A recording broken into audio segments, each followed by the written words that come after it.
জীবন যখন আলোর মাঝেও আঁধার মনে হয়, পেরেশান আর হতাশা, তখন শয়তান বারবার মনে করিয়ে দেয় জীবনের চেয়ে মরণই ভালো।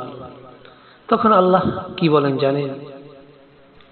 ইন্নামা আল উসরি ইউসরা, নিশ্চয়ই কষ্টের সাথে স্বস্তি রয়েছে। মনে রাখবেন, যে রব অন্ধকার রাতের পর সকাল আনেন, তিনি আপনার কঠিন সময়ের পরও সহজতা আনতে পারেন। সূরা ইনশিরাহ আয়াত 6।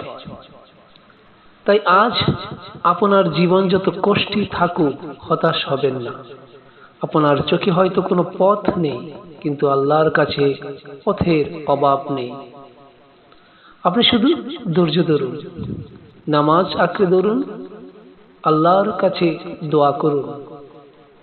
তখন একটু থামুন আর আপনার রবের কথা মনে করুন, কারণ রাত যত দীর্ঘই হোক, সকাল আসবেই। আর আপনার রব যখন আপনার সঙ্গে আছেন, তখন অসম্ভব বলে কিছুই নেই। তাই কষ্টের সময় ভেঙে পড়বেন না, আল্লাহর উপর ভরসা রাখুন, কারণ কষ্টের পর স্বস্তি আসবেই ইনশাআল্লাহ।